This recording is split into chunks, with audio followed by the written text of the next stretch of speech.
Guess we'll kick it off on schedule at least. Welcome to the March meeting of the Internet Developer Group. If you didn't sign, if you got email from us, fine. Hi, I remember seeing you a few weeks ago.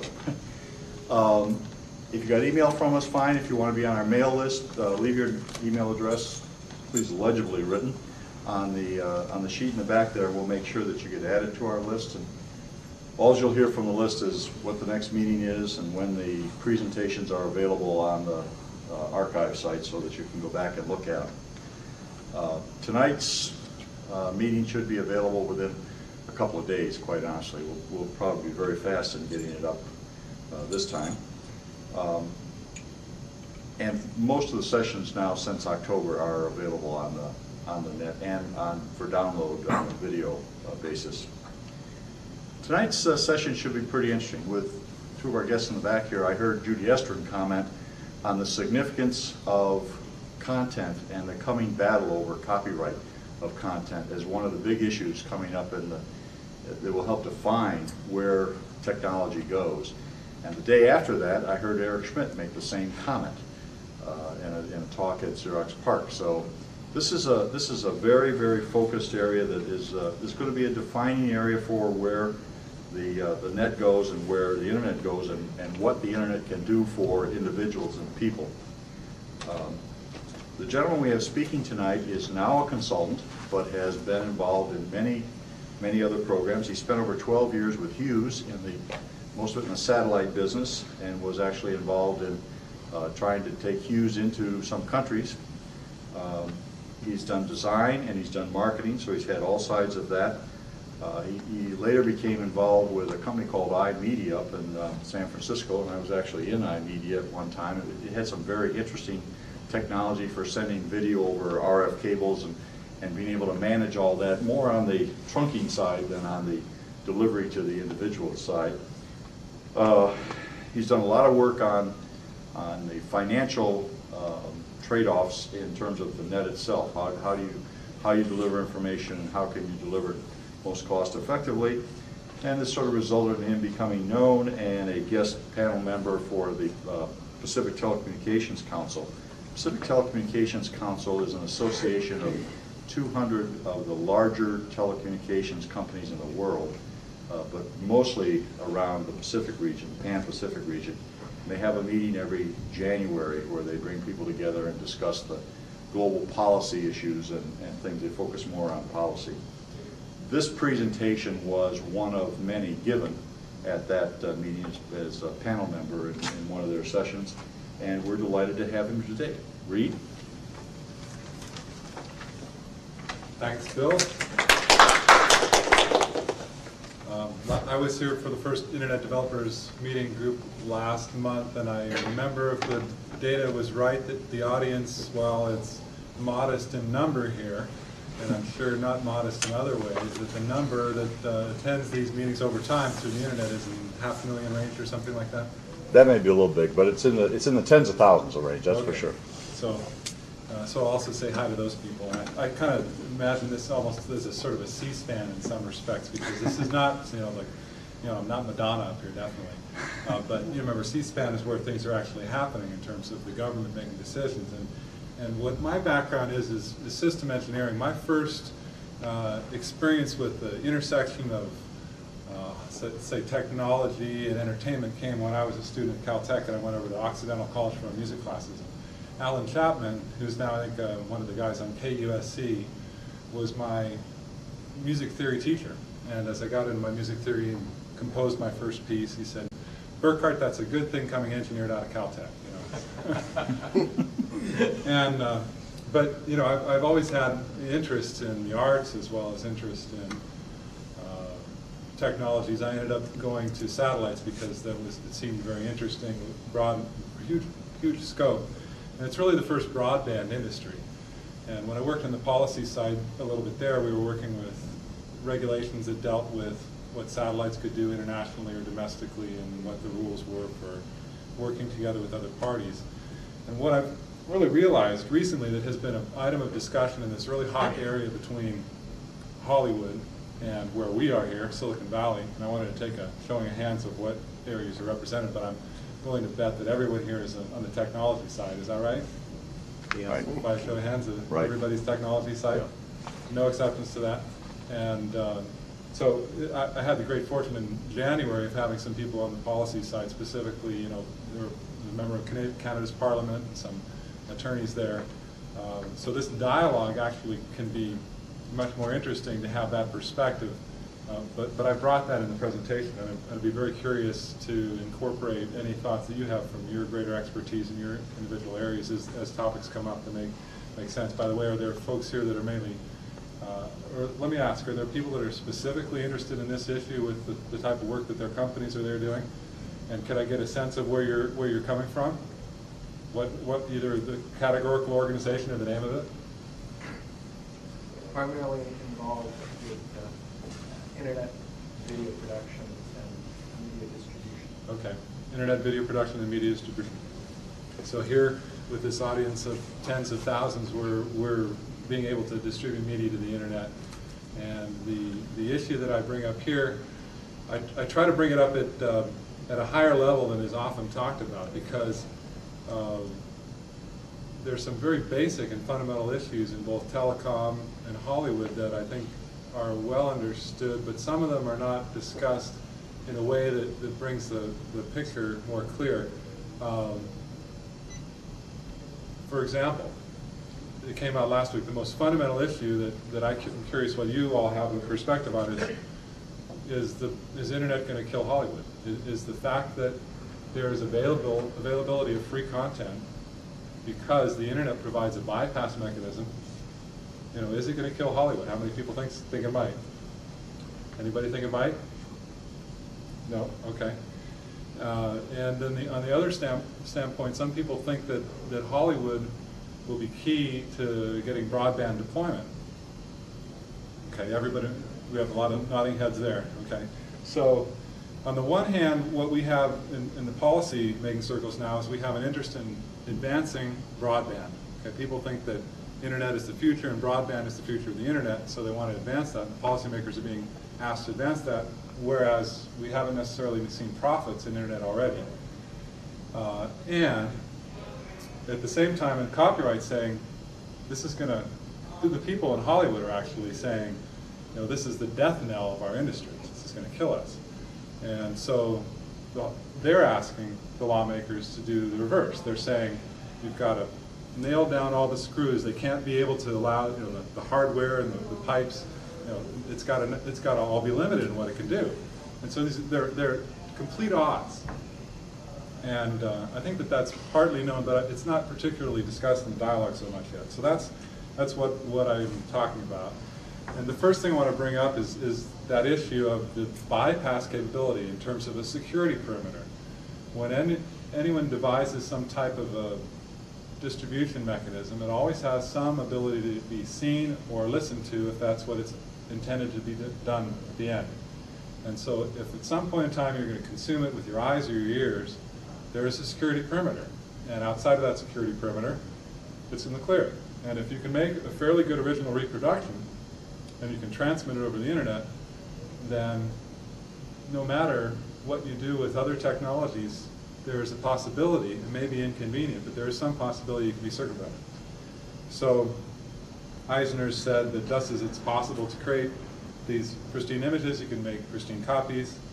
And Shapiro on the other side has said, you know, if we'd listened to those guys before, we wouldn't even have radio, TV, VCR, computer, email, or internet today. So this goes to the crux of the issue, and let's take a little bit more complete look at it now. So I've already introduced some of the main questions. Is Hollywood going to be able to adapt to broadband internet, or does it go away? And I would add that Hollywood has got a big challenge from the internet that we all recognize, but the broadband internet itself has perhaps got an even greater challenge, and this isn't discussed as much. I mean, Hollywood is reinventing itself. Broadband internet is inventing itself, and it isn't really on a stable platform, stable basis yet. So I think that one of the big questions is, will broadband flourish, you know, or just eke out a meager existence? And the policies for that are probably going to be more primitively related to the policies that will be successful in Hollywood. In other words, Hollywood was created by technology. Hollywood, before Hollywood, it was a guy sitting on the back of a horse or something and going from town to town. And once you had technology and the ability to create copies or to create some intermediate transportable representation of an entertainment work, then you're able to expand your business and expand your market. And so the fundamentals of Hollywood is technology, but we don't think of Hollywood as a technological operation. We think of Hollywood as a group of industry executives that sort of hold rein on this, and that there are two substantial parts of what Hollywood is about. But from the standpoint of technology, they wouldn't exist if there weren't technology, and now technology definitely has the chance to totally reinvent the landscape for what Hollywood can do. So with respect to policy, I think it's important to ask what are our end objectives in policy. And I think it's important that, in the United States, the leading country now, we have very noble objectives historically in our policy, and try to I believe try to maintain those objectives of the individual liberties versus the centralized liberty. Actually is one of the points that, as I began to look into this issue, becomes one of the key differentiators. The United States puts together a huge industry that the Europeans, nobody can compete with Hollywood really in terms of the quality of the product and the pervasiveness of the product, the hegemony of the content. The Canadians go a long ways to try to prohibit that, right? But they have black market technologies that enable, particularly via satellite, that enable the content to come into the country. But the policy choice of whether or not you enable the centralization of resources in a group like Hollywood, which can be sustained by the length of copyright, for example, or to the extent that you enable Bill Gates or other technological industry, the telecom industry, the broadband internet infrastructure players, the cable companies, to the extent that you allow them to consolidate and hold power. These are all traded between the alternatives not doing those things, and one of the most important axes is the individual liberties versus the centralized power. And I myself, my own beliefs are that there's always a balance. You can't have too much group resource power, empowerment. You can't have too much anarchy where any individual can do anything. So let's just assume that the net societal benefit and commercially sustainable business models actually is while recognized in policy, actually is more important than the policy itself. We can have all kinds of policies, but if there's no commercially sustainable business model, then what's the point? And with broadband internet, this is a question that I bring up even more than in the Hollywood case, because broadband internet is an example where we have not had profitability in the operation of internet services. And as we go to broadband, there's a question, and I'll get into more detail about that, but that's, to me, it's one of the fundamental issues. The last point, degree of feasible sustainable competition, becomes important specifically with the telecom component of internet service provision, where historically, for decades, the belief has been that there's a single ability of a single organization. The fellow that came in from the railroad fellow that came into AT&T, I forget his name, it's in the paper. He argued in front of the United States Congress that you really need to have a monopoly, otherwise you can't afford to run a telephone company. And even today, probably the number of countries that believe that and still have that as an operating practice are greater than the number of countries that don't, while the most advanced countries have really liberalized policy and gone to the standpoint of competition is the thing, and therefore they've introduced competition, and there have been a lot of competitive local exchange carriers, many of whom have died off. And within the time that I've presented this before and now, the FCC has made some determinations to actually, to a degree, reconcentrate the industry. And part of that is simply because we've had a boom bust and the telecom was on its face, and they're trying to prop it up. But that's how fundamental some of these questions are. Should it be monopoly? Should it not? So one of the things that I really want to point out is I believe what really indexes this entire discussion is that we're at the very early phase of entering a global network age. And one of the quantitative measures that I've made to myself to consider that is that Hal Varian at UC Berkeley in their School of Information Studies and Business, he's sort of hybrid, has produced a paper within the last year or so about how much information there is in the world. And using that as a guide and some other sources, and then looking at how much information is actually on the internet, my estimates are that of all the recorded information out there, far less than 1% is on the internet. Which to me was a little bit, I expected there would be quite a bit, but it sounds low. Sounds way low, yeah. I can go back in the numbers offline and talk to some people about it if you're curious. But the implication, I think, is there that there's a huge amount of, if you think about here at Netscape or at other businesses, there's a huge amount of that information that's really not on the network yet. It's maybe on a private network or something.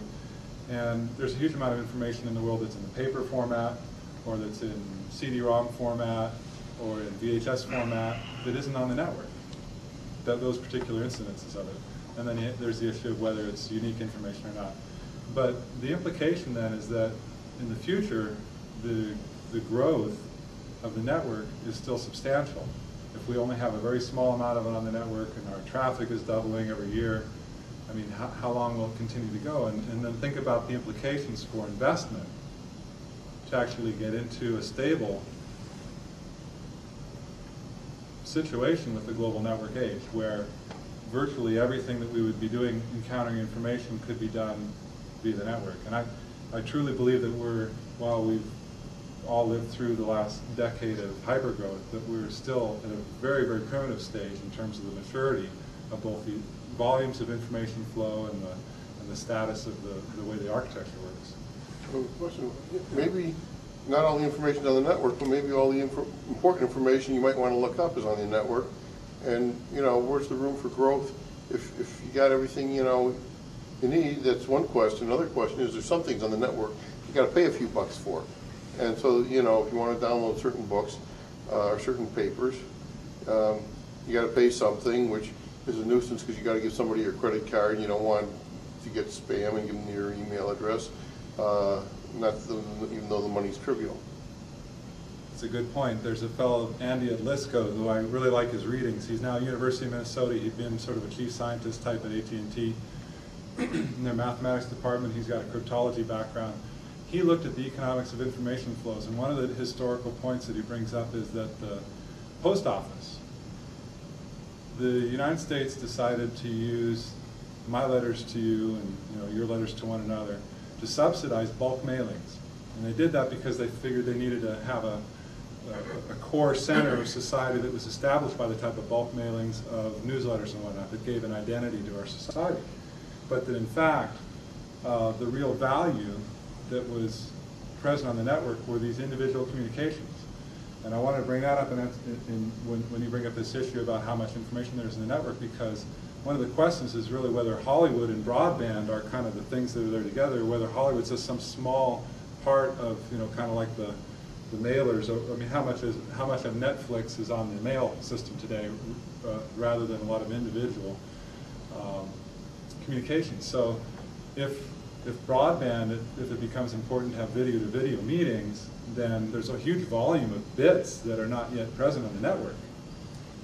If we're talking about how much of the really heavy information that you're using today is actually on the network that's maybe in an entertainment format, how often do you go to the internet to watch something of entertainment value versus the television?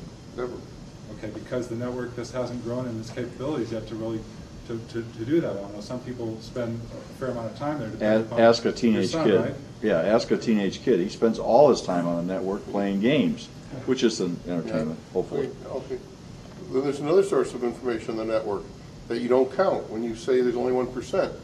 I can go to a website called Expert Exchange or Hot Dispatch and say, this is my question, and a bunch of experts will compete for my points or my dollars in the case of Hot Dispatch to give me an answer. And sometimes they don't come up with anything decent, and sometimes I've solved some real problems that way. Right. And so that's something that's on the network, which is not HTML files or PDF files. It's people on these websites. I think it was University of Austin has done a study for what's interesting. Actually, one of the data points about their study is actually when they put it out. They put it out for 2 or 3 years, and then as of about the $2,000 decline, they stopped doing their study anymore. But it was a study about the overall internet size in terms of economics. And obviously, if you think about all the things that are sort of internet related but not fully internet, there's a huge amount of that. But my personal belief is that as capabilities, that the vision that people have is that capabilities will really be more and more centralized on the network as the functionality, the simplicity, the timing, the volume of information, the ability to get information. These are all really empowering things for individuals. And there's really one internet, and it's a centralized location in it, and it's defined by its unique capability of having everybody access that one particular unique network. So I think the vision is that it becomes all further, maybe not all encompassing, but greatly more encompassing than it is today in terms of volume of information. And if the amount of information on the network is going to expand appreciably, then where's the money going to come to pay for that? It hasn't been paid for yet, and now we're at an investor stage. This is sort of jumping the gun, but one of the slides I have is the conundrum. The conundrum is that we've reached a point of maturity in investment in the network. We haven't reached a point of operational cash flow maturity of the network. It's a huge conundrum. I just realized there's another thing too. You're saying only a minuscule fraction of all recorded information. I'm wondering how much of the recorded information has been recorded in the last 2 decades or last decade versus before, because there are phenomenal programs, Brewster Kahle and all the stuff he's doing, going back trying to capture ancient information and make it available on the internet. So it could well be that with the advent of television and radio and Hollywood movies and things like that, that we've had a several orders of magnitude expansion in the amount of recorded information over what there was before that. Somewhere I remember reading. Oh, go ahead. Point out something. There's no differentiation made here between persistent information, for example, that is viewed through an editorial context, that has been produced and written specifically for audiences, where oftentimes you have many people in an investment in time and money made to make that valuable, probably for a longer term, and that of transient information. A piece of information that is, I'm going to the beach Tuesday, is transient and irrelevant, and once it's deleted, it's gone.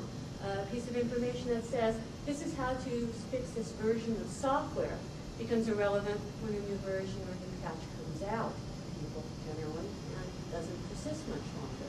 So a lot of the information I see on the internet is not of a more substantive nature, and that's the difference between people who are trying to do subscription services, for example, for magazines, where we're trying to present more editorial focus and content over a period of time, or movies that you want to watch again and again, versus that of I'll be there Tuesday. You really have to look at the two, because one is stored, one is processed, one is referenced in the end, the other probably is never backed up and is just as clear as new. I agree entirely. I mean, one of the interesting ways actually to analytically look at what the network requires and is required of it is what the probability distribution functions are over time of any given piece of information and the aggregation of those. But the interesting thing from the policy standpoint is that policymakers are largely respondent to special interest groups, i.e. Industries, and probably the largest monolithic special interest group that opposes the internet is Hollywood, and it's based specifically on the type of content you're talking about that aims to be long-lasting in value, or at least maybe the most simple common denominator of their objective is a commercial business objective, which is maximizing profit, which is why I believe that you get sort of two different sides. You get the beautifully creative works like Sound of Music that are perennially interest, and then on the other side you have an expanding cable universe of channels where the nth channel is just so much rubbish. because they're maximizing the profit. But I guess the key here in the policy discussion then becomes, what does the policymaker do about it? Does the policymaker yield to an industry like Hollywood, who is trying to nail down the capability of the network to continue their own paradigm, or to instead allow the new technologies to find their way and possibly destroy this industry or really hinder it, but to enable the country and the businesses in our country to establish the new models that eventually will be adopted by Hollywood, or to allow those models to create. And I don't think that we've really gotten a lot of good evidence of really solid, sustainable models from the technical development side yet, and that's probably one of the challenges for policymakers if they're looking at how do you really establish something that's going to work, and having, you know, the FCC says stand back on the internet, let's try not to regulate it, and let's see the things come up that are going to grow, and then we can nurture them. I'm not sure that there have been so many things that are nurturable yet. Hollywood is not a nurturing environment. It's very much one case of kind of my way or the highway is probably the most common slogan I ever hear about in that neck of the woods, not unlike the R-Box in the early days, trying to figure out what to do with this silly thing called the internet, and that was getting in the way of their grand ISDN future once upon a time. It's pretty much, you see the same things over and over again as one goes through a space of time. And it's fairly straightforward to understand if you recognize that the internet is fairly individually empowering, and that much of the corporate standpoints have been to retain power. But what has to be remembered is that when there's a new functionality in society, that the society really wants to incorporate the sustainable advantages to the individual, because that's what makes the society stronger versus those societies that don't. So it's really imperative for policymakers to have their eyes open about that and not to just allow the bells to reconsolidate in a way that they don't allow the innovation to go forward. How much, by the way, just asking a question here, of the policymakers are aware of the impact, the productivity impacts of the internet on the society as a whole, the fact that it's reduced tremendously a number of costs associated with a variety of different social interactions, because now the cost of communication is radically lower than it was only a decade ago. I think the policymakers are very high. I just had a conversation this afternoon with an Alaskan who was saying that, you know, the policy objective for their internet deployments are maybe the number one. Effectively saying that, well, telecom obviously is heavily policy driven in any regard, but I think that the different studies that are available on broadband all point to sort of secondary ways that it benefits the economy. But the problem is that if everything is secondary, then nothing's primary, then it becomes a government point, which goes to one of the other main themes that I'm jumping the gun a little bit, so when we get there, apologize. But this is going to be free flow since that's the way it works best. I mean, the issue is broadband a business? Now, the road system is not a business in this country. There might be some places where it's a business for some segment of road, but maybe broadband shouldn't be a business. But the issue then is, if corporations haven't made broadband a business, is the government smart enough to? Because, you know, to be a business, you have to either invest a certain amount of money and then make a return off of that, or go bankrupt and still make a return off of it, which is sort of the best case. You know, you get all up front for the investor's standpoint in terms of, some people have said that the stock market boom was what built the internet, and to some extent that's true. There were a lot of investors that poured a lot of money in, and the folks that took their money out early made profits. A huge amount was invested in hundreds of billions in infrastructure. But at the end of the day, are they sustainable businesses? That's the question. Today, you know, we have WorldCom writing down their assets by 75% or something like that, and that does not portend for, you know, being a real clean ride going forward. So there's still pressure on their business models And without new funds coming in, I think the governments are going to be asked whether or not they need to stabilize the industry, as one of the fellows, Ellie Noam from Columbia University, has suggested that governments will be impelled to re-regulate because of the destabilization that's occurred in the markets, the broader markets from the telecom losses. But will they know the right way to restabilize, and is it merely reintegrating? I mean, if there's something that's fundamentally wrong, then it could be more problematic. If I can make a comment here. I think it's clear that broadband is a business, and the reason I say that is that there have been suggestions in various communities for the community to install their own DSL service. Right. And SBC opposes it. And it's clear why they oppose it, because they want control, because they think there's money to be made there. Right. Okay? I happen to be fortunate enough to be in a community where the cable service is provided as part of the city, and they also provide, therefore, cable modem. It's great service. The rates are cheap. I'm sure that individual communities can install their own broadband service. It's not too difficult. Right. And the fact that the big phone companies oppose this vehemently says to me that they think there's money to be made. Well, what company that's doing a business wouldn't oppose the government getting into their business? I think that that's true of any company. Well, if they thought they couldn't make money on it, they wouldn't care. Actually, an explanation of exactly what you're saying is slightly different.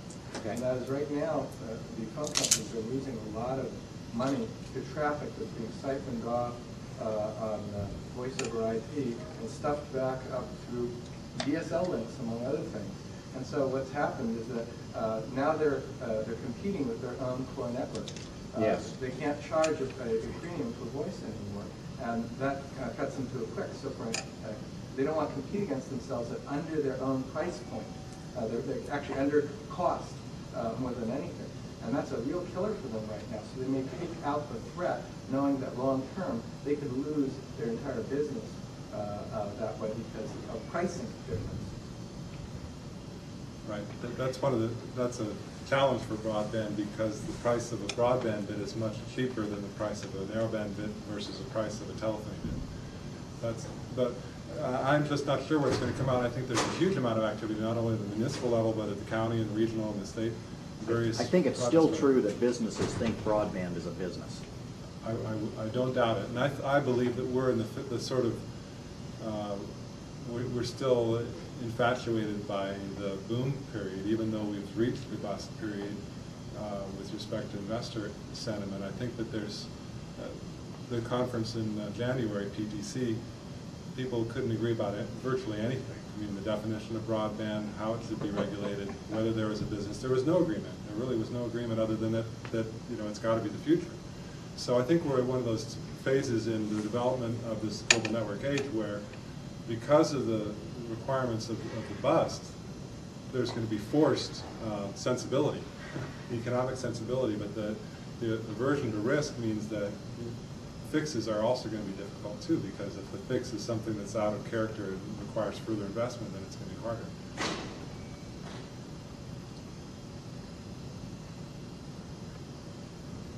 So one of the interesting points here, most traditional policy discussions involve an industry group and maybe the individuals that buy from that group or sell to that group or something. Here, we really have two major industries, but the telecom is much more major in terms of the volume of dollars than Hollywood. And what's interesting is that both of them competing with one another are going to point at all the weaknesses of the other's argument, to the extent that you may actually get a rebalancing between corporate interests and individual interests. Specifically look at the copyright issue of, I think it's about 90-some years now. It used to be 14 years back of 100 years ago. So in the time of 100 years, we've gone from 14 to nearly 100 years of the length, and that's where the fact that maybe absolute power can corrupt absolutely means that the industries that have such a long time horizon of ownership of intellectual property in some expression of copyright, with the copyright definition over that time period being expanded and expanded and expanded, even include software, it means that they have a pretty strong hold on those intellectual property goods. And there are some that would argue that should be curtailed. And so it'll be interesting to see if the dialogues, even publicly, go to the extent of truly getting policymakers to discuss those issues in public forums. And have people seen these issues being discussed by policymakers in public forums? Well, Professor Lessig recently was Right. put against in the Supreme Court. And in terms of the version of copyright, the Sonny Bono Act is what was really challenging in terms Right. of traditional view of copyright and the lifetime. And they what was it, an 8-1 decision against? Sonny Bono Act, I think, was also called the American Home Recording Act. It was a very good challenge. It was actually a very fundamental challenge. The court very clearly ruled that they didn't want to hear such, that they thought that the legislative branch really was speaking for this issue. And so while it's created a lot of interest in terms of communications, you can read his weblog and the discussions there, and I can talk to him about this, it's very clear that that door for now is closed. I'm not sure I understood entirely everything you said, but can I bring out one of the things about Audio Home Recording Act and Sonny Bono too, that when I tried to synthesize the range of copyright legislations which have come from sort of looking at a specific implementation of a technology and then trying to generalize effectively when you write something that either you can copy, you can't copy, you can copy little, or you can copy badly.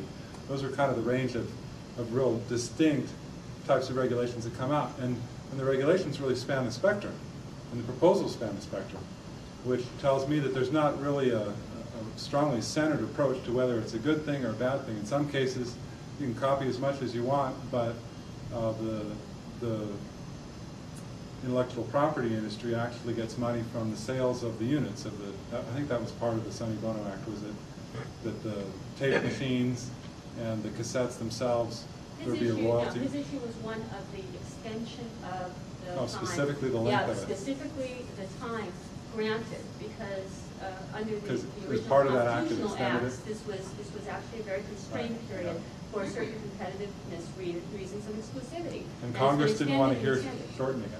Yeah, he wants it shortened. Lessig And does. that was the pivotal ruling. He had a very good Stanford law professor in the Supreme Court, what was it, a month ago? I think the question was, is extending the length of copyright constitutionally allowed? Right. And the ruling was it's constitutionally allowed. Right. So in the Constitution, the thing that I think is very fundamental that does not, that goes against extending it, is that copyrights, by virtue of the Amendment for Free Speech, is the point of it is to advance science and art. So there's the question, is are you really advancing science and art by enabling the main expression of media and the main vehicles of media to be so centralized that they can put up SpongeBob and all these sort of things, rather than having more scientific and artful expressions that might be more available if there are greater diversity in ownership, which possibly would come from also having shortened copyright periods, because then you wouldn't have as strong an industry that could then be so powerful against other alternatives. Does that make any sense? No, I think the argument was maybe, the purpose, Disney's motive was what you were saying, the concentration of power that they wanted to hold on to their rights. But the argument against it is, do you promote the arts if by giving them a copyright of 90 years, which is longer than the expected life of the artist? Well, you could argue that that's one of those, you can argue both ways. It promotes the development of science because the guys are going to have 95 years. So copyrights protect the owner, not the artist. And the owner could be a corporation that has an indefinite life. Yeah. So now Disney has protected the 1930s Mickey Mouse movies decades after the artists have died. Right. So to me, it doesn't speak naturally that you are really protecting the intentions of the writers of the Constitution, because it doesn't seem like you're really promoting science and art if you have such a long period. That's my own personal bias in that question. The point of it is that he was ruled against very strongly. Right. And there's been a lot of legal articles and discussions on this in the fund repair. But that is not going to, that's very unlikely to be changed at this time. One can't do it, like they've already, he did a wonderful case. One has to start looking at other alternatives now. And you can talk about how they should shorten copyright periods. It's just not going to happen anytime soon. And it points to the way our legal system, or our governance, and our corporations are closely tied today. But if people begin thinking about the importance of how media flows, the importance of Hollywood and how Hollywood impacts society, and how we and our children interrelate and our societies interrelate, then recognizing that and having more advancement of a dialogue regarding that can possibly get some different rebalancing. And that's why this case was very, very Right. successful in that sense. The other point here is that Hollywood is nowhere near the point of being comfortable with the current situation, as you pointed out earlier. And even though there might be opportunities for fast-moving amounts of money to be made off of derivative works, which would feed into their coffers in even more powerful ways than their traditional business models would allow, they're not able to focus on even a tiny bit of that. I mean, that's where the flux of the net can be tremendously effective, especially with all of the media components that are being added to it right now by developers. Over the past 10 years, have been some fantastic work done. And a fraction of that is leveraged by that community when it could be more strongly leveraged. They're not seeing it. They won't see it until they make sure that they get their conventional business model reestablished with the web being there. Right. So there's a question whether or not some other society that sees that there's a possible paradigm shift going on will be earlier to adopt a new paradigm and therefore rebalance the global balance of powers in media. So to look at how closely telecom and Hollywood actually come together, I wanted to define telecom and entertainment with these two phrases, telecom and broadband, as a shared information infrastructure that people pay to access. And entertainment is shared content or information that people pay to access. If you think about it in those terms, you realize how synergistic the one is to the other.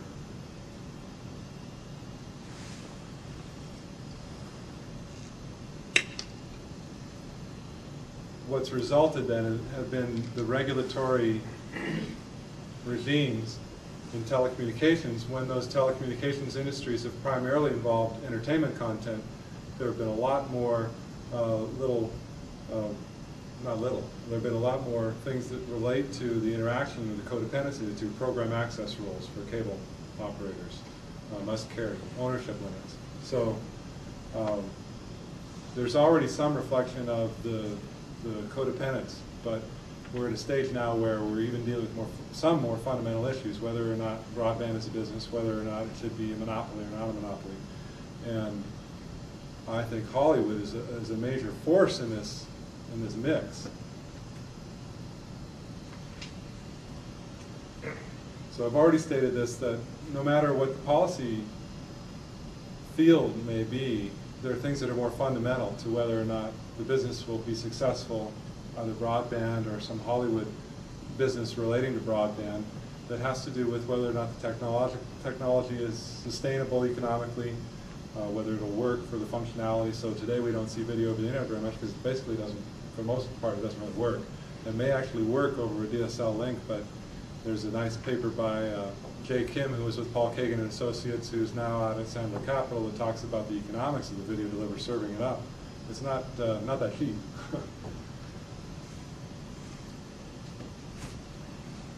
One of the interesting analogies with respect to whether or not broadband is a business goes back to the early to mid 1800s, where it became clear that transportation and road technology could be improved. And one of the alternatives that was proposed and implemented, and for which there was a huge boom, was laying wooden planks next to one another on top of the dirt.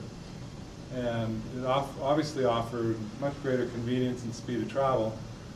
And it wasn't wrong that advanced road technology was the right answer, but the specific implementations turned out they had argued that there'd be 12 to 15-year lifetimes to these roads. Well, the boom lasted for 3 or 4 years until they found out that the roads only lasted 3 or 4 years. And so the return on investment wasn't present. So I think this is an important historical fact and event to consider, because here we are, broadband, everybody agrees it's going to be the future. But then you look at it and you say, well, you know, we've kind of run out of gas. We spent all this money. There's not profitability. Is there something maybe wrong with the implementation? And this is the one that I've already jumped the gun on, but you know, the business models are, either you invest it and you get your returns, or you invest it and you go bankrupt and get the returns. That's number 2, recapitalized. Third is, absent being able to make a business out of either of those former ones, is the government gets involved, and we pay for things because we believe they have secondary and tertiary benefits that are not immediately manifestable, like police and fire and, you know, roadways and whatnot. But if you don't have 1, 2, or 3, what happens? It goes away. So I think it's important to think about these things, because we're at that point now where commercial investment is waning, and there's a chance that the government will be stepping in. They need to make the right decisions. What evidence is there that SBC isn't making money on DSL? Well, I think it's... Just wanted to ask. Yeah, that's a good question. Because I think they are making money on DSL. Yeah. Well, there are different sources of data that I've used to actually look at these types of numbers. If you look at all the independent broadband type of operations and you look at their 10Ks, you don't find good pictures in terms of their net cash flows. It's all kind of cash going out the door. And you can say, well, that's the investment. You talking about Covad and those guys? Covad, North Point. I'm talking about SBC. Yeah. So SBC, you're not going to be able to break out the numbers as easily. I understand that. I'm just asking I don't what the think evidence that you is. necessarily have direct evidence of that. Earthlink, you can go and take a look at their 10Ks and you can see where they've made cautions about the fact that broadband costs them a lot more in bandwidth to deploy. And you can see... Well, that's partly because they're paying money to the phone company. Right. So I mean, that's why I'm asking well, about that SBC. goes back to the monopoly, not monopoly argument. But just because SBC probably is in the best position to make money does not mean that they can't make money. And just because there isn't evidence that they aren't making money doesn't mean that they aren't making money. Or that they are making money. I'm not asking if they are or they aren't. I'm just asking what the evidence is. Yeah. There's an indirect way of telling that they must be making some money. And that is, you could go and take a look at the investment in the growth of edge switches, which Yes. are used to feed DSL concentration. That turns out to be the growth market for semiconductors right now, is in providing OC3, OC12 upgrades for that. So I think pretty much the argument is a bit of a falsehood, so as to write off a huge amount of expenses in terms of labor for inept deployments by linemen that weren't even trained. I mean, there's some amazing stories from Covad about that, literally thousands of hours spent by personnel to set up a single DSL line. So if you write that off over a long period of time, it's a big lump of money. And so if you just take a look at things in terms of actual cost and investment in new infrastructure, I think that's an adequate way of seeing it. Yeah, there's probably a business in it, although it may not be the best business, as witnessed Microsoft exiting recently from wanting to be an ISP. Yeah, I think that's one of those questions that's not going to be easy to answer. Over time, there will be more and more history. I'm not looking for an answer. I'm just looking for something that has some data, rather than a statement that people aren't making money. Oh, well, that's a good point. The think people that aren't SBC making money are the ones that you can identify. SBC, it's a question. I can't say that they aren't, but they are or they aren't. My suspicion is that they may not be. I think you can kind of tell where SBC's at, and that they've kind of changed their focus from being purely the transport part of it, and now they're calling their DSL service SBC or DSL / Yahoo or whatever its name is. So they're putting the element of content in it. I think that's where they probably expect to make their money, is by potentially selling you content rather than They just want to being make the more plumbing money element. than just selling DSL. Right. I agree with that. And in fact, that's where the paradigm shift is coming right now. and that is that maybe they're willing to surrender the actual internet service providing to the telcos again, and then couple that with the content provider. I think you get there's a related topic of structural separation, which has been a policy topic, and I've always been a little bit confused by it, because to me, if you're not making money off of selling it, having a bunch of other people sell it for you in competition doesn't necessarily make it any better. The argument for structural separation, I guess, has gone back and forth in Japan as well as here, and it's sort of saying, to me it says that there will be the people that will own the infrastructure and the people that will market it, kind of an oversimplification of it. And some of the folks that are the Wall Street analysts have argued, well, if you're not making money off of the infrastructure itself, then you have to go down the value chain and provide value-added services. But I think that's really questionable. If your history is being a carrier, you really should be able to make money as a carrier. And whether or not SBC is making money, I would love to find out more details on. They had a Project Pronto, $2 billion, $6 billion, something roll out, that they far curtailed before they really reached the end point. And it may have been through their regulatory posturing in order to get the unbundled network elements to get the reconsolidation of power, that they didn't deploy that more aggressively. But it does speak to maybe that things weren't quite as ideal as they wished they were. But so I just want to pose the question that maybe nobody is making money, including SBC, and if so, what does that portend, and how do we deal with that? There was a good article in America's Network, forget the fellow's name. He looked at all the different booms in different industries, and the consensus was multiple booms are rare. So I don't think we can say that we're going to have another huge investment boom in telecom.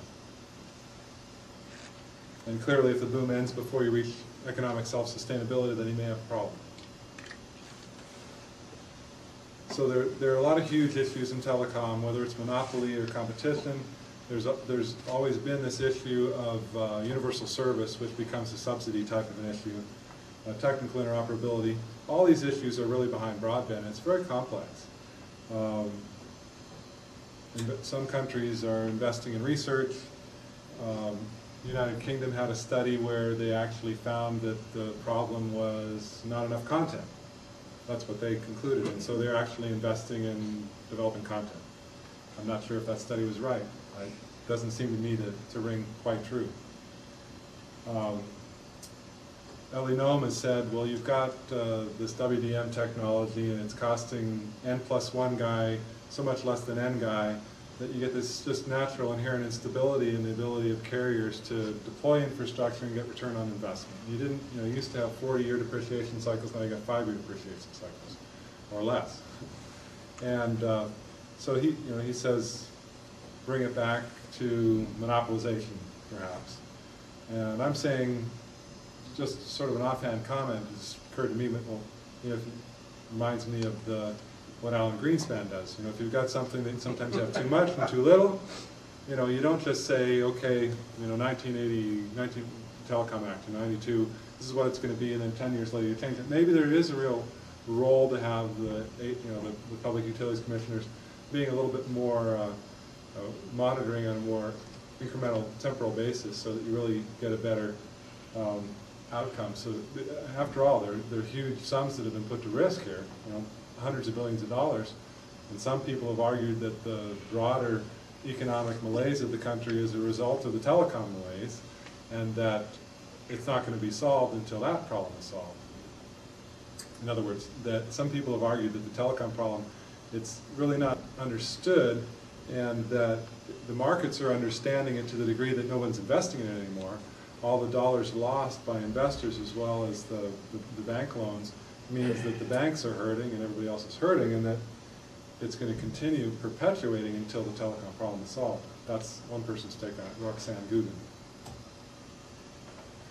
So my voice here is saying, be cautious, governments, in terms of what you're doing, because if you decide to go into a business where we've already lost hundreds of billion, what could it do to your cash flow?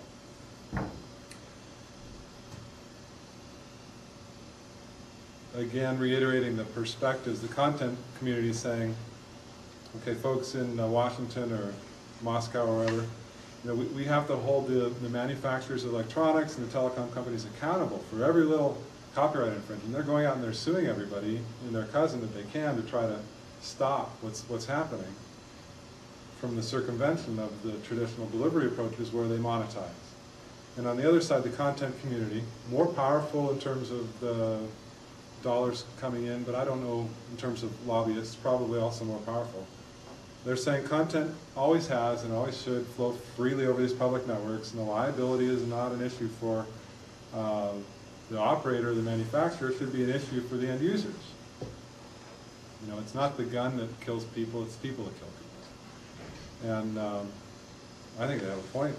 Regulations shouldn't limit computer capabilities which provide great value to individuals. In the content industry, we're so big, if you side with the other industry, you know, you're going to kill an industry 4 or 5 times the size of it. So I would tend to believe that once the telecom and technology and ISP industries get a consolidated fight against Hollywood, that Hollywood is going to have, you know, a harder go at really making their arguments.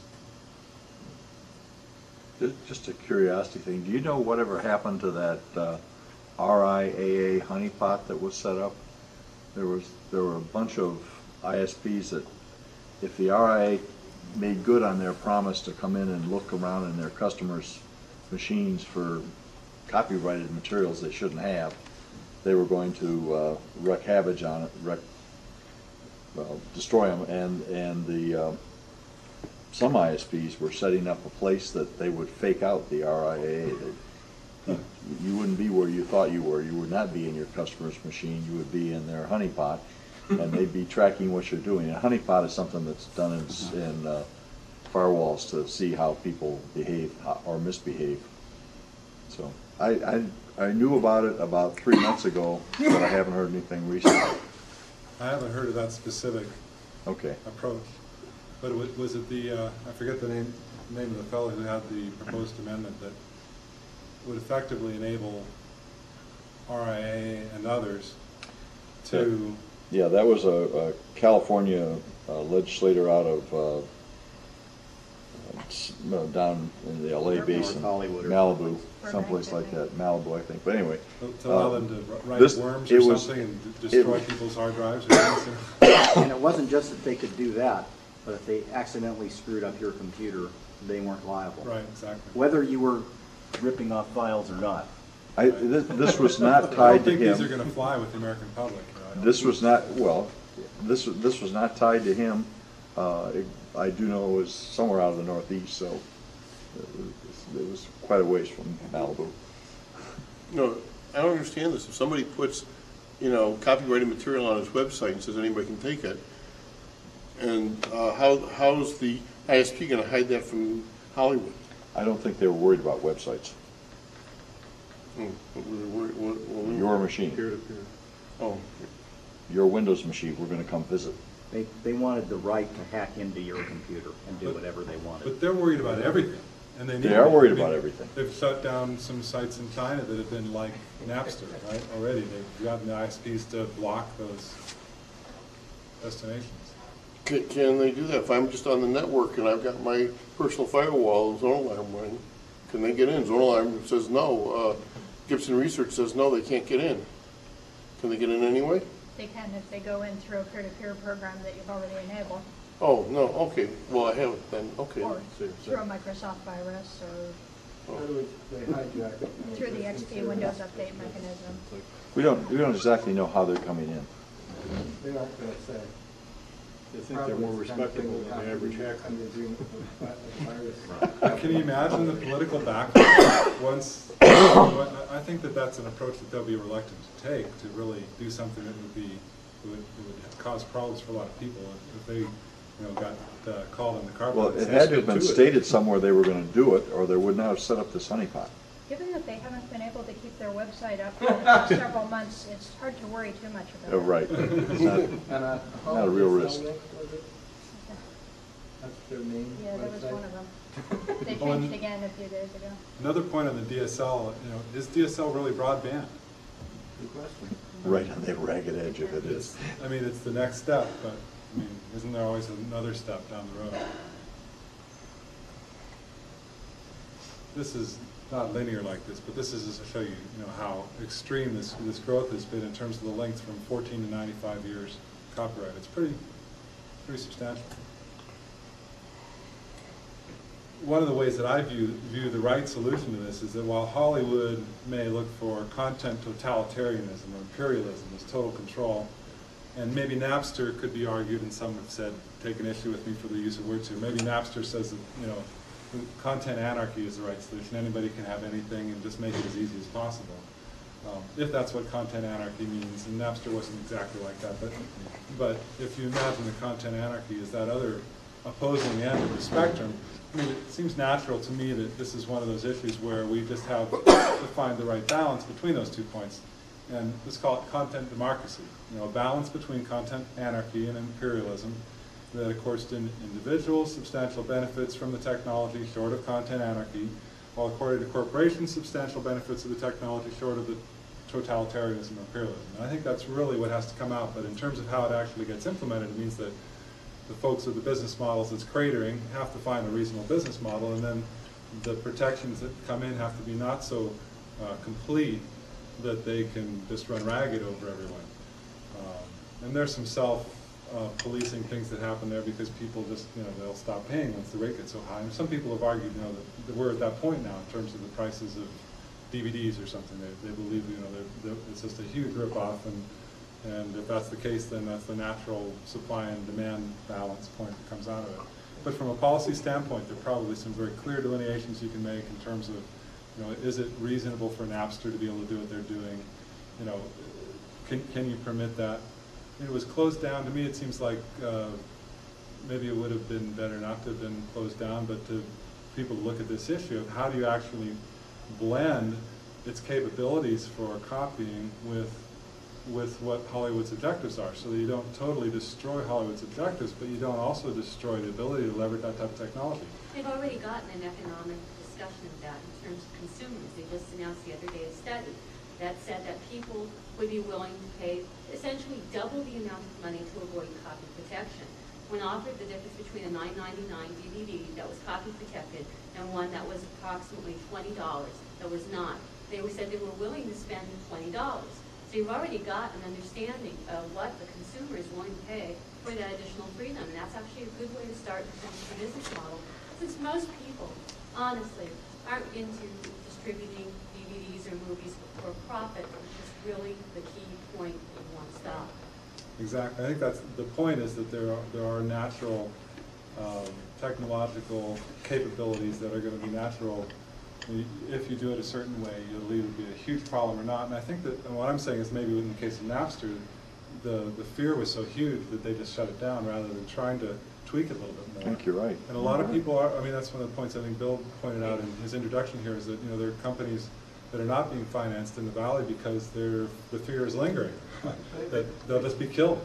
The case with Napster is also very unusual because once they got a hold of the emails inside of Napster, it was pretty clear that it was more of a piracy operation than anything else. Now, what is the judge going to do to faces something like that? They're going to be in an awfully tight space to justify technology when they understand what the motive was behind it. What was the piracy? The piracy is established by the emails for investment and for management of the business, saying that they fully understood that they were making money off of Hollywood's inability to sell its goods. And in effect, they were indirectly making money off of piracy. And that once the judge sees something like that, it's an open and shut thing. They have to deal with it. The problem is that such a ruling then broadly affects a whole area of peer-to-peer. That's the killer. In actuality, I don't know if any of you ever used Napster. I will fess up to the fact I did have it. I would say they were, in terms of their relationship with users, were one of the more ethical, upfront organizations around. Absolutely. In that they basically were just what they said they were. And I remember when I first saw that thing, I thought about it for a second, and I sent an email, which was never replied to, saying, I'm thinking about this. Are you going to stay inside your directory, the directory I'm giving you when you're on my machine, or are you going to wander wherever you are? Because I know Windows has no way of controlling where you go once you're here. And I'm saying you can come here with your software, so you can pretty much do what you want. It's coming down to me binary. And he never replied. Never replied. But I do believe they pretty much did stay inside that thing. Whereas I do believe that their rip-offs right now are probably nowhere near as ethical and are doing lots of things that you'd be very disappointed if you knew what they were really doing.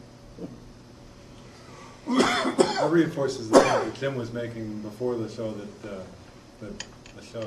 the duration of change is long because it's either generational because it takes a long time for people to come to grips and to solve the problems. But if somebody walks down the street and gets hit by a car, maybe it was a fluke, maybe it was because of strange.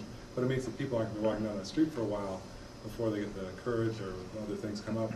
So I think that's consistent with the concept. The one thing that also fits in here is that you remember that we had copy protected software for a long time, especially in the early days. And what happened was that the problems with the copy protection mechanism got to be so obnoxious and so difficult to deal with after a while, just maintaining floppy backups and the like, that it injured the growth rate of the personal computer market. And actually certain groups were incented to not use copy protection. So if Hollywood tries incredible copy protection mechanisms in their content totalitarianism, they dry up their own market because they fundamentally damage the market with their properties sometimes. And so there's a self-adjusting mechanism here that sometimes comes into play with, when people ask for too much control, sometimes they get the worst possible thing, they get it, and they kill themselves unknowingly. Isn't the memory of that and the threat of that the reason they're paying $20 for a uncopyright protected CD versus a cheaper price for a copyright protected CD? In my case, I would think even more, because that was a real hilarious time. I don't think what killed copy protection was the fact that the buyers didn't like it. I think what killed it was the fact that no matter how good the copy protection got, there's only somebody came along with a program that defeated it. So that eventually the software publishers gave up because it was constantly being defeated. If you had a new copy protection scheme, it was good for about 6 months, and then the next version of the copy protection buster would defeat it. And I had tried to publish something that was copy protected, and bought some kind of special disc called ProLock. It had special. It was marked. The hardware of the floppy was marked so that you could, and they gave you software so that you could have a one-of-a-kind installation of that thing that couldn't be run anywhere else except from that disk. And eventually, somebody else figured out how they could run my program from within another program and make a copy of it with all the copy protection removed. And I, bought a copy protection buster that busted my program after spending all this money on ProLock. Well, the only way to have a subway where people don't jump on and ride for free is to not have a subway at all. And so it just goes to the fact that that it's a natural process, that the objective is to maintain enough people behaving in the way that works for the system to work. But with content, the only way that you're not going to have content stolen is to not ever put it out where it's available. Burn it, and then still someone's going to find some way to steal it, right? So when we talk about policy, where do you define the boundaries of policy here? Because we have economics, we've got technology, and right now I don't see anybody acting with regard to boundaries, period. And so it's very hard to have a policy discussion without knowing where you can have a discussion with people with extreme disagreements here. And you've certainly got the one end of the spectrum and the other end of the spectrum right up here. I don't see how you could have a good definition of where to draw a policy boundary. in my paper I talk about the scope of the policy discussion, and because broadband involves so many other things, the policies really for broadband are expansive in scope themselves. I mean, energy policy, because you're talking about broadband as an alternative to transportation, you know? So I think the issue isn't so much that it's difficult to define as that it's important to address. In other words, if we look historically at policy, I think policy is probably extraordinarily inefficient, but also extraordinarily critical. And so, you know, good policy is pragmatic. And what we need to raise are the issues here that are most critical. So, is it critical that Hollywood goes away or not?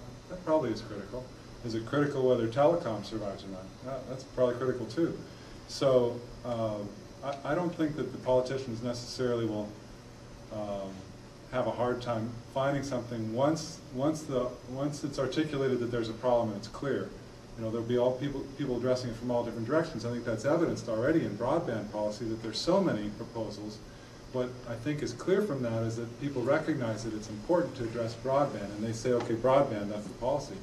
But I think what's missing is having the clarity of understanding which, and that's probably your question, you know, which interrelationships are the most key, that you can really have a cognizant discussion and a cognizant proposal that will make sense. And I guess I come to that, I think I come to that. Let's see, this paper was really intended to introduce the issues and then to provide some hypotheses and projections for what should happen. But in particular, two of the things that I point out that the scope of policy becomes very critical is the internationalization. To the extent that you have a global network age, whether it's copyright or other telecom types of issues, this is inherently, from my background in satellites are inherently big, you know, radio transmitters, and they don't care what country it is, you know. And so the ITU has always been involved ever since the beginning of satellites as a specialized division of the United Nations to help regulate how that all works together. Well, we have in the United States certain copyright regulations in another country on the same internet have quite different ones. To me, it seems like before you really get a good solution to all these things, the policies are going to have to be harmonized more globally, too.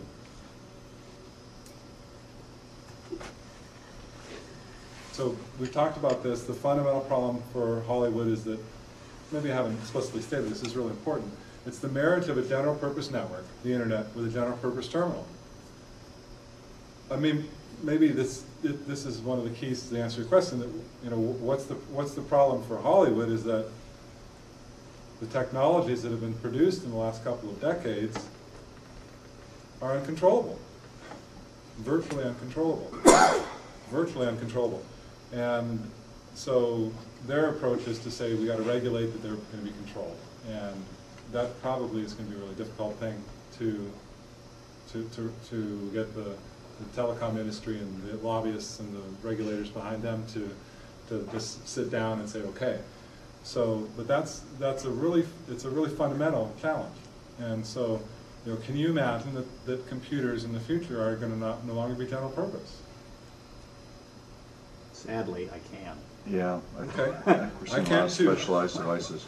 I can too, but I wonder at what level. I mean, one of the proposals that I suggest is that if there are regulations, maybe it should, if you imagine you've got tools, and then those tools have functions, and then those functions have applications. It's just some, you know, layering. You know, so you use a fork, not for soup, you know, you use a spoon, not for slicing things. And so the internet and personal computer as tools, but do you really want to regulate them away from being general purpose, or can you regulate their functionality? Well, if the government said today that all encoding programs or transmission programs had to have some type of copy protection, that might work for the domain of applications of those particular programs, but they're historical programs, MP3, and transmission capabilities that are out there that unless those doors get closed too, will be ineffective in regulating.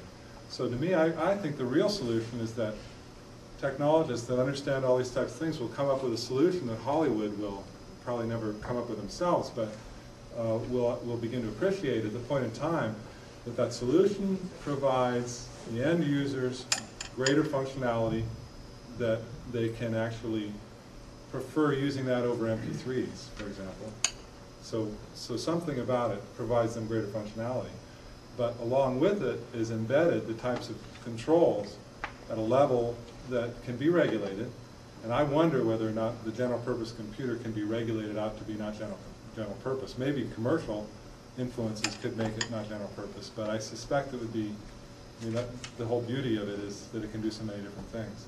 But it seems to me there's a regulation, natural regulatory layer at the functional level, where if you restrict the functionality, so that if you have the capability to transmit or to encode, that those capabilities in software, if you're gonna sell some product that has those capabilities, that then you have to have these protections on it.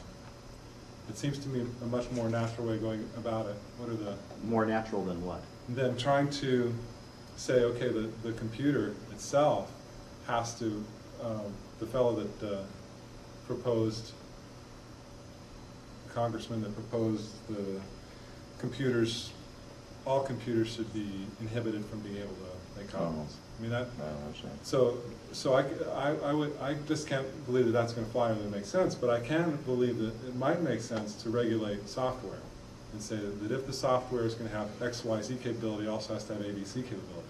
I think it's still a problem for Hollywood that there's going to be grandfathered software, the software that's already out there that enables the copying. But I can imagine that if the industries are smart and identify those advances in technology that are going to happen and going to be valuable, and then they impose on them sufficient restrictions, that it's not going to keep everybody out. But if it can keep people going through the turnstiles and plug it in their Burkart or whatever, their metro, that's going to be the type of real solution that will enable them to work together. So in other words, for example, Microsoft has talked about extensions to XP that tracks content internally and externally. What I'm hearing you say is pretty much their talking points right there more than anything. And Hollywood has been very cool towards using XP as a content management system and trusting in digital rights management. There's been some talk of putting movies on blank parts of disk drives when they're shipped and things like that, and having the digital rights management mediate that out. Of course, the first hacker that comes along and finds a way of unlocking that with the same copy protection anti-missile approach that occurred earlier, then obviously that breaks down, and so we've got to go and get another anti-missile arms race of sorts that goes in there. And if that's a legislated thing, then we have cops and robbers situation tying up our country economically with the pursuit of this kind of Red Queen's race after a while. So that does have some chilling effects on both the content side and on the software side, because the last thing you want is to imagine that your computer is working against you in some way that maybe is appropriate or maybe isn't so appropriate. Maybe you can't even quite fathom what it is doing. I know half of the time with some of the Microsoft products, I don't even know what it's doing for minutes at a time and what it's reporting back to the mothership from time to time. It's very difficult to deal with a closed box. They must never take lights off of hubs and switches, and they must never take away the code that says, here's where I'm masquerading your IP number to from your router, so that you can always know what the damn thing is doing before you lose everything. Well, I think Hollywood historically has had issues of reproduction in old technologies, but not everyone's had a home studio. And in the future, Hollywood has this issue of the software capabilities of the individual, but not everybody's a software programmer.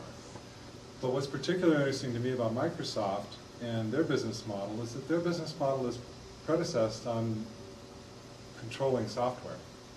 And that's essentially identical to what Hollywood and the broadband area are having to deal with. But it becomes a little bit different if it's controlling software tools. But to the extent that the broadband internet can be used as a circumvention for encoded content, it's also a circumvention for software tools for the ability to gain backdoors and whatnot. But then once the problem truly is relegated to the missile, anti-missile thing, I think that they've solved the problem. Because that's saying that, okay, we know people are going to jump the turnstiles, but it's not going to be everybody. As long as it's not everybody, we're okay. And I think that at that point in time, the problem's solved.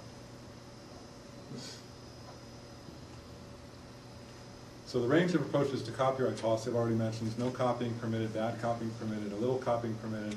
And it would be interesting to have a dialogue with somebody about, why in this particular law did you say you couldn't copy? And over here you can say copy as much as you want. And it was obviously for the pragmatic aspects of the time or for the particular perversities of the situation at hand.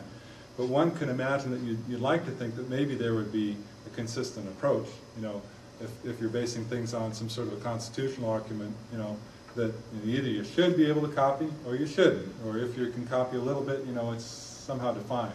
But as I analyze this, and if you're interested in copies of the paper, email me, burkhart@alumni.caltech.edu, and I can give you a copy of the paper, which has 27 or so pages of endnotes, including just so many different proposals and sort of categorized in these 4 different areas. And there just really isn't a real consistent theme to it. But I think that in and of itself is quite interesting. And here I've just talked about the layers, applications on top of functions on top of tools, which to me seems to be a logical sort of control the software. But that's just my own thought process. I'm not sure how sophisticated things could get, but there was in an interchange with someone at, what's the group, Freedom Forum? EFF? Electronic Frontier Foundation. I became aware of something that I actually had. This is a somewhat new area to all of us, and me as well included. There was a Supreme Court decision that by virtue of software being an expression of speech, software exports that otherwise might have been controlled by export of arms control were permitted. And to me that is an indication of the immaturity of the appreciation of the technology, because it just does not seem to be that, I could maybe argue that my designs for a missile, and the blueprints, were free speech, and so why shouldn't I be sending them to some foreign country that's, not comfortable with, our policies or something. It seems to me that particular interpretation, again, I've got I don't remember the name of the John Doe versus, the U.S. government on it, but it's a very interesting thing to read that there was actually a case where the U.S. Supreme Court said, okay, this is software is free speech, so it should be exported. So clearly the opportunity for any new technology, for any industry, would be to advance what's the current state of the art, and the natural progression would be from larger to smaller media, from physical things that you got to carry around to electronically accessed thing that you can get wirelessly or just conveniently wherever you may be. And I think we're very early in that progression. There's very little truly of that that's very functional today for us. Greater choice, which goes with the copyright length and the ability of multiple programmers to be able to get into the system.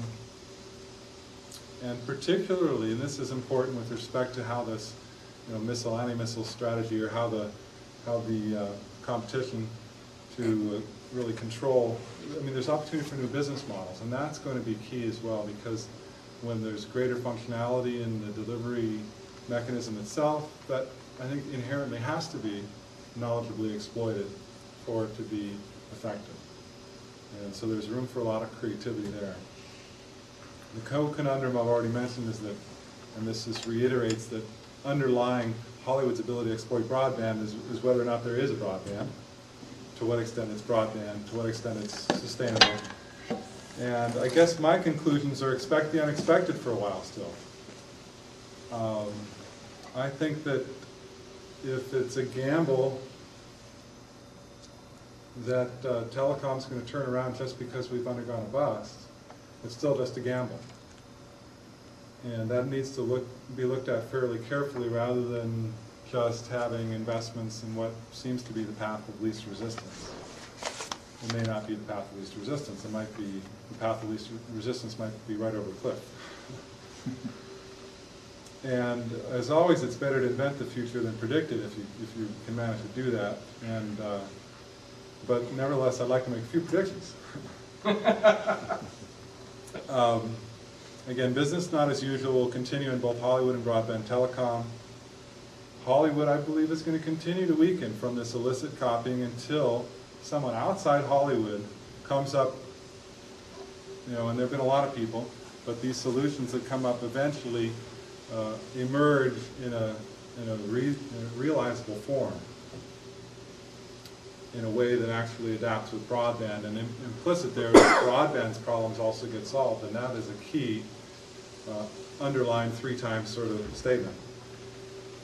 Telecom itself, I believe, is going to move forward anemically unless or until these return on investment issues are dealt with, and these are big issues. Broadband is progressively going to include more limitations. The peak and average bit rates that people are unable to consume are going to be maybe not as much. You know, so the early broadband guys get the wide open pipe and they can pump stuff down it, but as more people adopt broadband and are pumping things down it, and the telecom guys are or aren't making money, one of the things to watch out for, and it's already happening in Canada and Australia, is you've got load limits on your monthly utilization of your DSL. If you want a higher load limit, you pay more. Ah, okay. 2 gigabytes a month, 1 gigabyte a month. Is that bad? Is it bad? I'm just saying I think it's going to be necessary, and watch for the development of that, because it may be, if you're an investor, I heard somebody recently invested in New Zealand because they have, legally you can't have inflation there. Well, we've been through a boom cycle, and so New Zealand hasn't had their big boom, so they've been a pretty good investment now. So I'm saying it's probably going to be important and smart for companies to be employing that type of an approach, because broadband itself, I believe, economically has cost scalability issues, and if you do not have appropriate parameters to enable the scalability to be managed, meaning that if all of your users use that 368 or T1 data rate at full throttle, 24 hours a day, you're going to be out of business, or you're going to be the government, and the government's going to be hurting. So it's good. I think it's important. I think that I'm just saying I'm predicting that those will come about, and to the extent that they do, I think it's a good thing, because otherwise we're going to be in a poorly managed economic telecom, and those companies that will not have those will more likely be the ones that are losing more money and will tend to go out of existence. And just the momentum of a bust means that telecom's going to have a hard time getting the investments to do new interesting things. So I think the policymakers do play a very important role here. Again, it's secondary to the fundamental economics and technologies, but they're going to have a hard time figuring this all out, because this is not all that simple. But fortunately, there are a lot of think tanks that are promulgating all sorts of things, and I just wanted to throw my own thoughts here into the hat to try to make some sense of it. And I think that what will happen is in the telecom area, they'll continue believing in the short term that there's going to be a turnaround coming soon, and therefore they're going to aim to try to get this return to stability and economic health. But I would say watch out for the possibility that the turnaround may not be there if we're dealing with plank roads, and that policymakers around the globe will probably make different concessions than that of Hollywood, and that the result will become more and more clear how important global harmonization will be. Thank you very much. Thank you, Reed, very much. Any questions anyone have for him? Before you walk away, we like to recognize the effort our speakers put in, so we'd like to give you this little memento for your time spent here. Appreciate it. You bet, thank you. And thank you all for coming. This is a time, does anyone have any projects they want to announce?